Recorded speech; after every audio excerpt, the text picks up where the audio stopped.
share my book report, which is William Shakespeare's Measure for Measure. I want to introduce the character Isabella, who is Claudio's sister. She's the character I will introduce and to make her first appearance when Claudio is about to be put in prison. So Isabella is a pretty influential character in the play, and Shakespeare first introduces her in Act 1, Scene 4, where she's about to enter the convent for the rest of her life, which is like the church. And her faith is firm as she has sworn a mighty allegiance to God and the church. She is portrayed as a very strong and single-minded character right from the beginning of the play. The loyalty she displays for her brother Claudio is also evident in her character. And these first impressions that make me remember her so vividly is a representative of how we see her throughout the play, a strong-willed and loyal character. So I want to introduce this dialogue, which I think is pretty impressive. Haste still pays haste, and leisure pays leisure. Like doth quit like, and measure still for measure. It means that like the four parts of this quotation echoes the ancient lex talents, which is often expressed as an eye for eye, a tooth for tooth, a limb for limb, and life for life. I think this is impressive because this is like the Duke's idealized version of justice, which is like conveyed in this couplet. And as a consequence of Angelo's killing of Claudio, the Duke argues that Angelo deserves to be executed.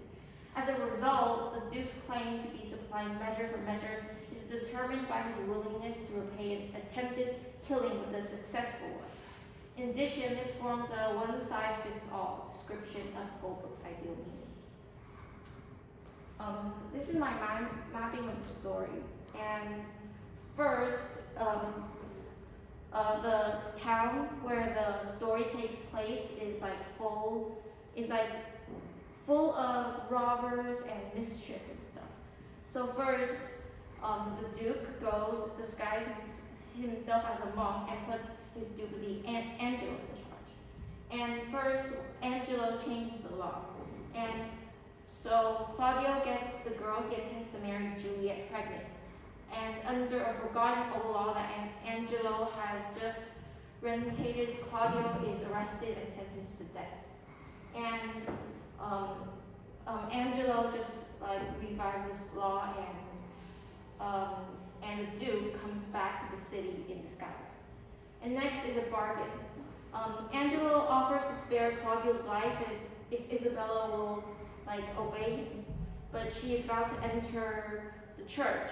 So Isabella tells her brother Claudio that she is sorry she cannot save him and explains Angelo's offer. And then the disguised Duke tells Claudio to prepare for certain death, but secretly tells Isabella a plan to save Claudio. And without her violating her vow the vow of church. He reveals that Angelo has treated his ex-fiancée Mariana in a very bad way. So Isabella can get in touch with her and make a plan. And next, in prison, someone brings Horny into prison. Yeah, and for like living in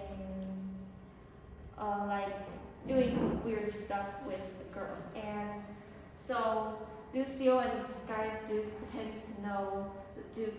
Lucio tells the disguised Duke that he knows the Duke well and describes him as a cannibal. And well, the Duke is not very happy to hear about this. And next is the ending. And luckily, Angelo is about to put Claudio to death and asks someone else to do it. And luckily, another prisoner has just died of a fever. So the Duke takes the prisoner's head to Angelo and makes him think that Claudio is actually dead. And next is a resolution where the friar confirms the accusations that Isabella and everyone have sentenced against Claudio, and the disguised Duke also reveals himself as the monk, and he ordains Angelo to death immediately. But he is actually married to Mariana, and the women beg for the life of Angelo, and the Duke relents. The play ends with the Duke asks Isabella to marry him, but Isabella doesn't give him a clear answer. Thank you for listening. Good.